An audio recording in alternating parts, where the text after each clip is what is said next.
All right, hey everybody, just a quick little mini episode before the actual episode.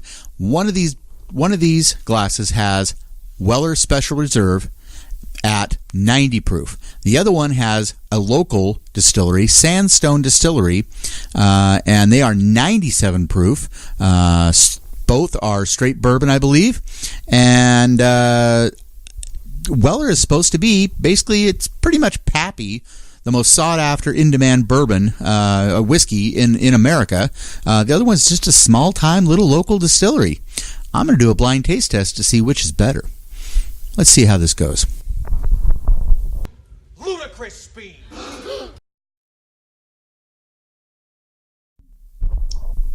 Without tasting the other, I'm going to guess that this is the Weller.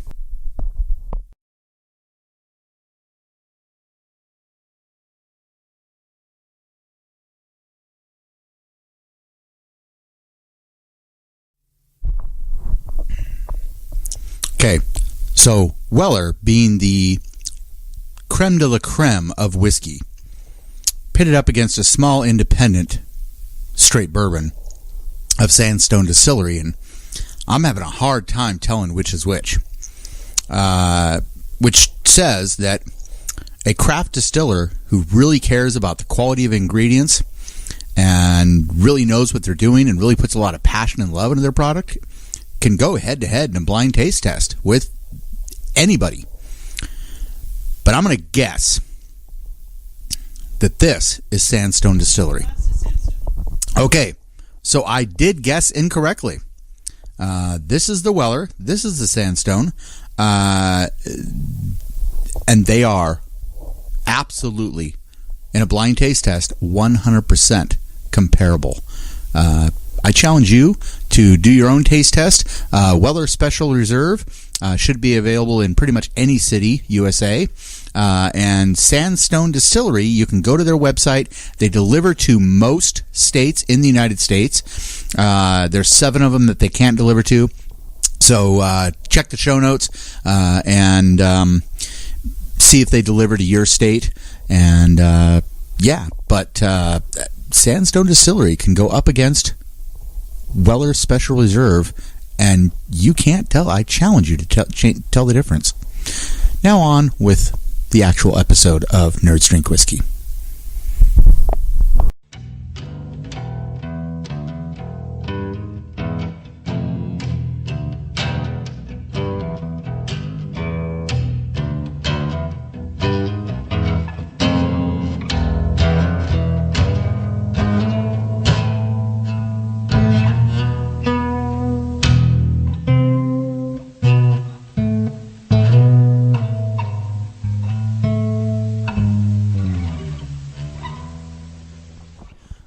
All right, hey everybody, Nerds Drink Whiskey.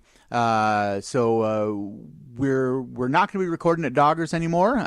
Nothing wrong with Doggers, but as you might have been able to tell, the audio was really bad the past few episodes. Plus, they're just not a whiskey bar. We kind of tried to make them a whiskey bar, and it just didn't work. Also, Dogger is no longer part of Doggers, so he left the restaurant shortly after we decided to kind of stop recording there. So not related, yeah. So we're about ready to start a series at a new restaurant in Olympia called Stack, and but before that, I got a birthday present that I've been wanting to open, but I wanted to wait until the show to open it. This is Cutty Sark, and it's inspired our next series, which we're going to be recording at Stack, and that is Undeserved Reputations. So you've got a lot of really low-end rot gut brands like Cutty Sark, Wild Turkey, things like that. That everybody kind of makes fun of them, and they're kind of the rot gut, the drunk juice, the bottom shelf, yeah. And but they all of them have higher end brands that even Jack Daniels has a higher end brand, not Gentleman Jack, because that's just all marketing. But yeah. So they've all got. Most of them are the single barrel ones. That's one of the ways you can figure it out. But they've all got higher end expressions that are much better than the reputation of the brand name. And so that's what this is all about. We're next. We're also going to talk real quickly about the Darth Vader fan film from Star Wars Theory. And if you guys haven't seen it, you really probably just pause this episode, go watch that, and then come back.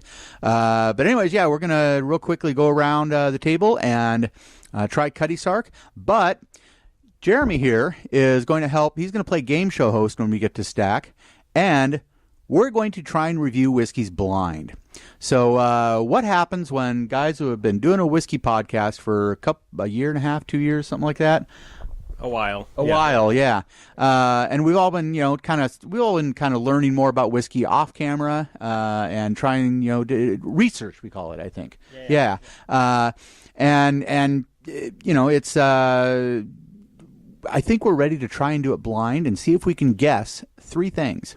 Now this we know the answer to, but what happens if we go blind? Can we guess the proof, the age, and the type of whiskey? Is it a bourbon? Is it a Scotch? Is it an Islay? Is it a Highland? Is it a weeded bourbon? Is it more rye? Is it, what can we tell without what can we tell about the whiskey without looking at the bottle or being told anything by the bartender?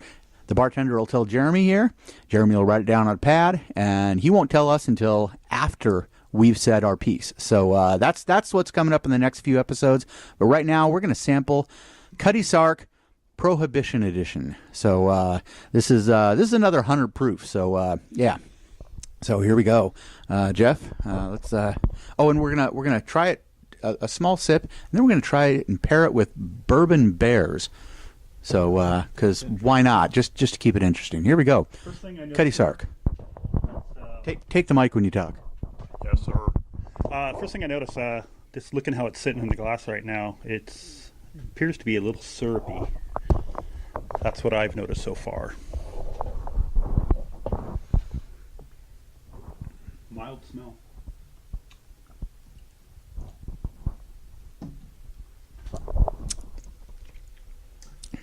Smooth with a bite at the end. It could be better, but for 100 proof, that's not bad. What's your thoughts?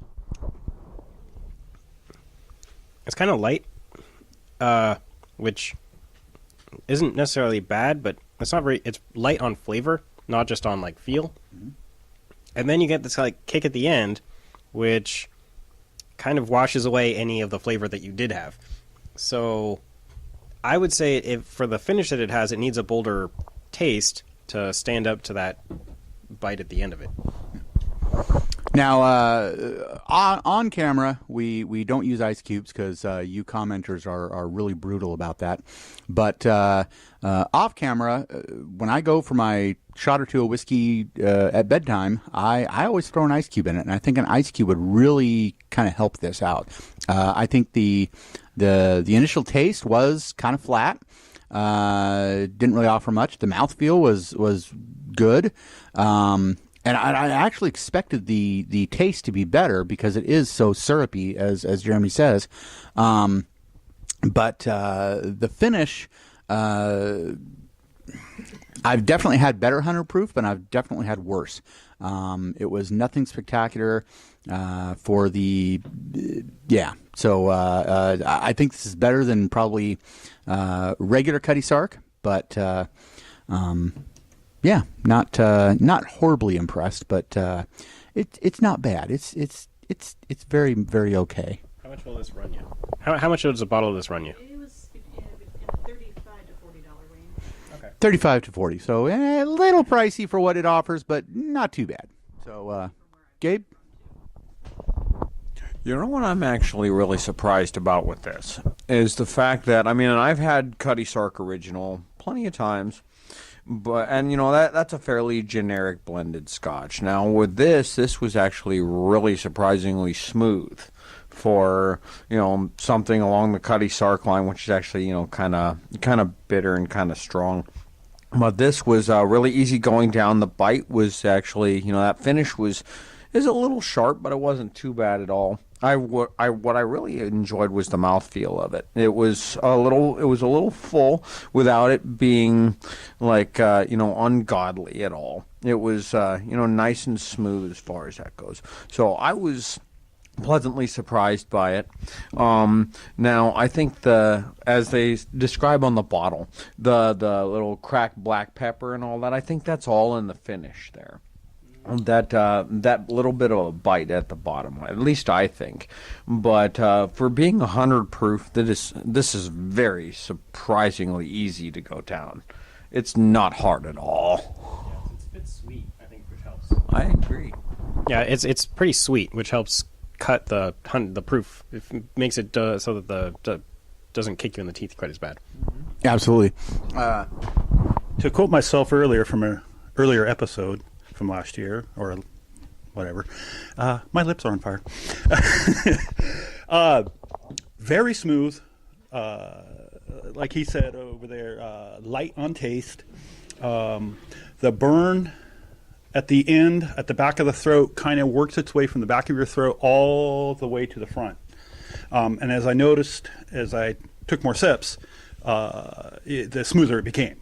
Because the first initial bite, it kind of shocks you for a second. Then after that, it's kind of smoother. And then it was just like very light tasting. Then the pepper, like I said, at the back of your throat kind of works. And it finishes with my lips on fire. Now, one thing I do want to address, we've had a few commenters that think that we defy our own mantra, which is always sip, never slam. And I'm not sure where they get this from, but I don't think they understand what slamming a shot of whiskey means. Because if you take a shot of whiskey and you throw it back and it doesn't really hit your tongue, it goes right into the throat, that's called slamming a shot of whiskey. But Larry would tell you that. But this is the way you drink whiskey is this. You slowly sip it. Now, I don't sit like that while I have the whiskey in because I'm not doing a big, huge gulp. But you just...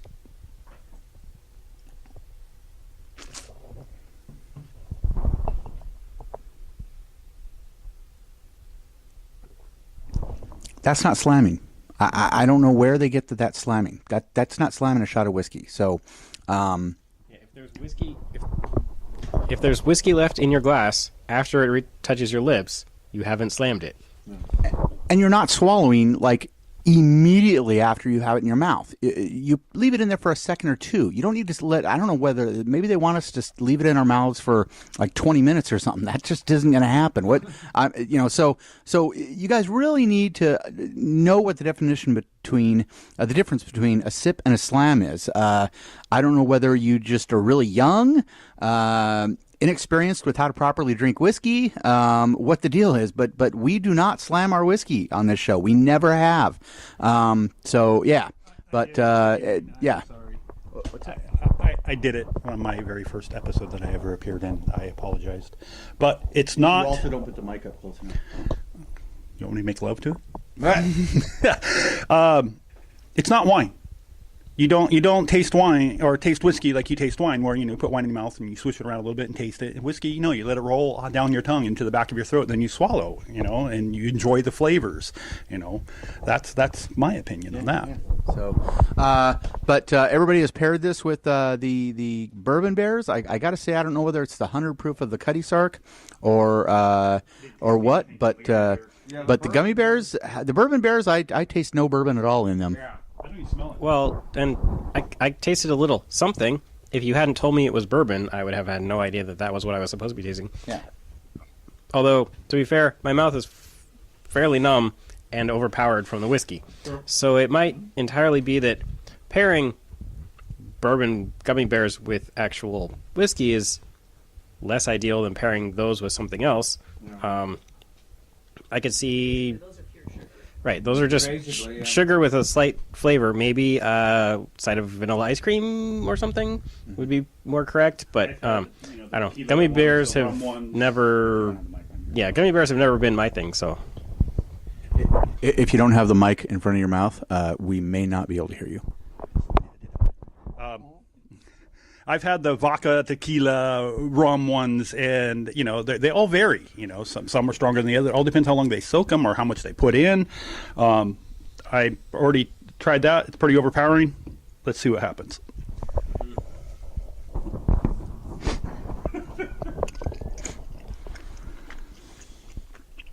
All right. I think that's a great note to end on for this episode. We're going to come back next episode, and we're going to get his opinion on, the gummy bear being, The worm at the end of the bottle. Yeah. Is that the worm at the end of the bottle? I was thinking more like, what did that bear do that you just put him basically in a vat of acid, rotting him slowly? You could be wrong. Okay. Yeah. All right. So see you next week on Nerds Drink Whiskey.